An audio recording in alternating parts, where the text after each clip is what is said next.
Charlotte's Web by E.B. White, Chapter 21, Last Day. Charlotte and Wilbur were alone. The families had gone to look for Fern. Templeton was asleep. Wilbur lay resting after the excitement and strain of the ceremony. His medal still hung from his neck. By looking out of the corner of his eye, he could see it. "Charlotte," said Wilbur after a while, "why are you so quiet?" "I like to sit still," she said. "I've always been rather quiet." "Yes, but you seem specially so today. Do you feel all right?" "A little tired, perhaps, but I feel peaceful. Your success in the ring this morning was, to a small degree, my success. Your future is assured. You will live secure and safe, Wilbur. Nothing can harm you now. These autumn days will shorten and grow cold. The leaves will shake loose from the trees and fall. Christmas will come, then the snows of winter. You will live to enjoy the beauty of the frozen world, for you mean a great deal to Zuckerman, and he will not harm you, ever. Winter will pass, the days will lengthen, the ice will melt in the pasture pond. The song sparrow will return and sing, the frogs will awake, the warm wind will blow again. All these sights and sounds and smells will be yours to enjoy. Wilbur, this lovely world, these precious days." Charlotte stopped. A moment later, a tear came to Wilbur's eye. "Oh, Charlotte," he said, "to think that when I first met you, I thought you were cruel and bloodthirsty." When he recovered from his emotion, he spoke again. "Why did you do all this for me?" he asked. "I don't deserve it. I've never done anything for you." "You have been my friend," replied Charlotte. "That in itself is a tremendous thing. I wove my webs for you because I liked you. After all, what's a life anyway? We're born, we live a little while, we die. A spider's life can't help being something of a mess, with all this trapping and eating flies. By helping you, perhaps I was trying to lift up my life a trifle. Heaven knows anyone's life can stand a little of that." "Well," said Wilbur, "I'm no good at making speeches. I haven't got your gift for words, but you have saved me, Charlotte, and I would gladly give my life for you. I really would." "I'm sure you would, and I thank you for your generous sentiments." "Charlotte," said Wilbur, "we're all going home today. The fair is almost over. Won't it be wonderful to be back home in the barn cellar again with the sheep and the geese? Aren't you anxious to get home?" For a moment Charlotte said nothing. Then she spoke in a voice so low Wilbur could hardly hear the words. "I will not be going back to the barn," she said. Wilbur leapt to his feet. "Not going back?" he cried. "Charlotte, what are you talking about?" "I'm done for," she replied. "In a day or two I'll be dead. I haven't even strength to climb down into the crate. I doubt if I have enough silk in my spinnerets to lower me to the ground." Hearing this, Wilbur threw himself down in an agony of pain and sorrow.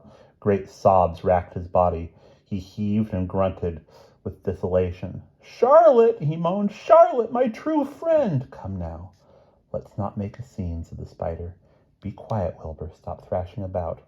"But I can't stand it," shouted Wilbur. "I won't leave you here alone to die.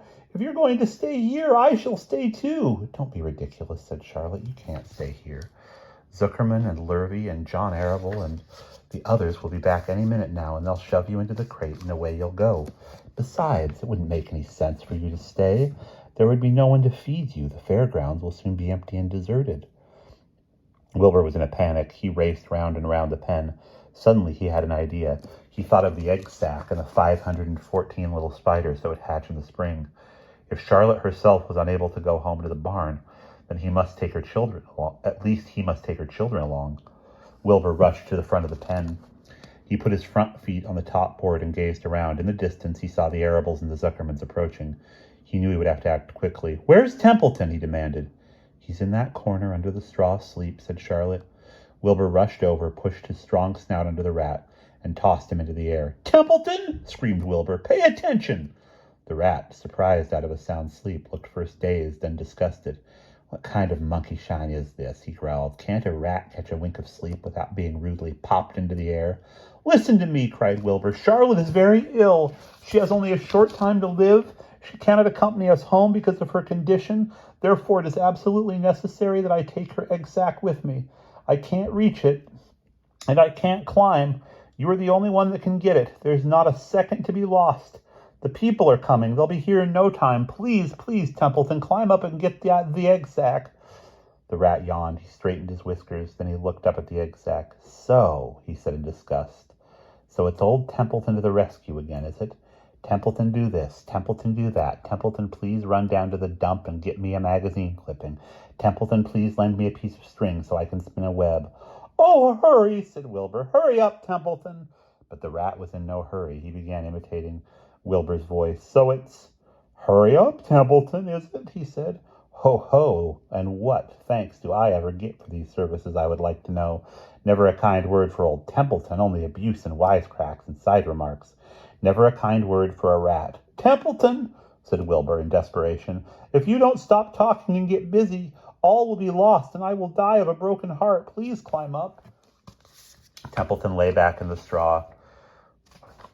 Lazily, he placed his forepaws behind his head and crossed his knees in an attitude of complete relaxation. Die of a broken heart, he mimicked. How touching. My, I notice that it's always me you come to when in trouble, but I've never heard of anyone's heart breaking on my account. Oh no, who cares anything about old Templeton? Get up, screamed Wilbur. Stop acting like a spoiled child. Templeton grinned and lay still. Who made trip after trip to the dump, he asked. Why, it was old Templeton, who saved Charlotte's life by scaring that arable boy away with a rotten goose egg. Bless my soul, I believe it was old Templeton. Who bit your tail and got you back on your feet this morning after you had fainted in front of the crowd? Old Templeton. Has it ever occurred to you that I'm sick of running errands and doing favors? What do you think I am, anyway, a rat of all work? Wilbur was desperate. The people were coming, and the rat was failing him. Suddenly he remembered Templeton's fondness for food. Templeton, he said, I will make you a solemn promise. Get Charlotte's egg sack from me, and from now on, I will let you eat first when Lurvy slops me. I will let you have your choice of everything in the trough, and I won't touch a thing until you're through. The rat sat up. You mean that? He said. I promise. I cross my heart. All right, it's a deal, said the rat. He walked to the wall and started to climb. His stomach was still swollen from last night's gorge. Groaning and complaining, he pulled himself slowly to the ceiling. He crept along till he reached the egg sack. Charlotte moved aside for him. She was dying, but she still had enough strength to move a little. Then Templeton bared his long, ugly teeth and began stripping the threads that fastened the sack to the ceiling. Wilbur watched from below. Use extreme care, he said. I don't want a single one of those eggs harmed. This stuff sticks in my mouth, complained the rat.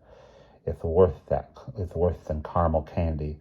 But Templeton worked away at the job and managed to cut the sack adrift and carry it to the ground, where he dropped it in front of Wilbur. Wilbur heaved a great sigh of relief. Thank you, Templeton, he said. I will never forget this as long as I live. Neither will I, said the rat, picking his teeth. I feel as though I'd eaten a spool of thread. Well, home we go. Templeton crept into the crate and buried himself in the straw.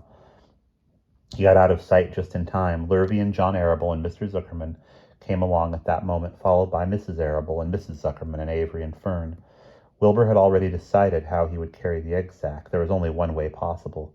He carefully took the little bundle in his mouth and held it there on top of his tongue. He remembered what Charlotte had told him, that the sack was waterproof and strong. It felt funny on his tongue and made him drool a bit. Of course, he couldn't say anything.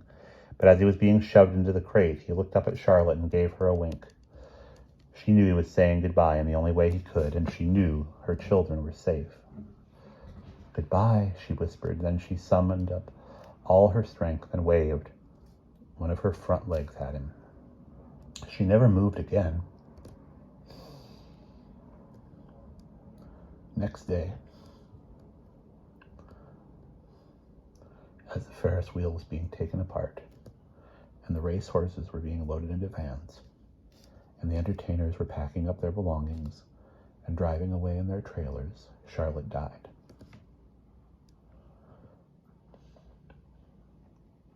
The fairgrounds were soon deserted. The sheds and buildings were empty and forlorn. The infield was littered with bottles and trash. Nobody of the hundreds of people that had visited the fair knew that a gray spider had played the most important part of all. No one was with her when she died. And that's the end of chapter 21.